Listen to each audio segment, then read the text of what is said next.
जब भी आप साइट पे मार्बल क्लैडिंग का काम देखते हो तो लगता है सिर्फ मार्बल कट करके चिपका दिया गया है, लेकिन असल में हर एक पीस एक डिटेल ड्राइंग के हिसाब से लगाई जाती है। साइट पे जो मेसन आपको मार्बल कट कर रहे हैं उसको उतनी ही डायमेंशन चाहिए जो ड्राइंग में लिखा है। हर डिटेल उसमें दी गई है। मार्बल को फ्लश करके आयरन प्लेट के साथ लेबल पे फिक्स किया जाता है ताकि कोई भी जो एज है वो बाहर ना आए और फिनिशिंग हमारी सही बने।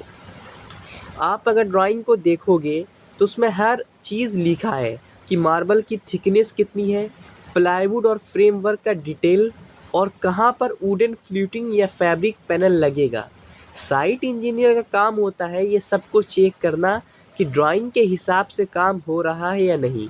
अब कई बार क्या होता है कि हमारी जहाँ पे फ्लूटिंग लगनी है उसके पीछे है प्लाईवुड, प्लाईवुड के पीछे है पीओपी, पीओपी के पीछे है प्लास्टर।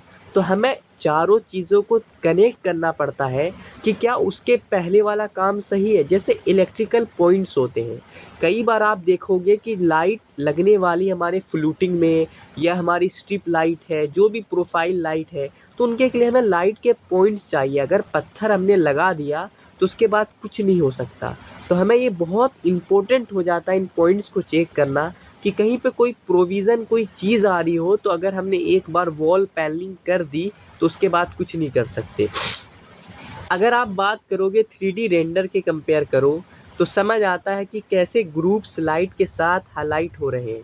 फैब्रिक पैनल वॉल को प्रीमियम लुक दे रहा है और मार्बल क्लैडिंग डिज़ाइन को एलिगेंट बना रहे हैं। जो काम साइट पे चल रहा है वही डिज़ाइन रियलिटी बनाता है।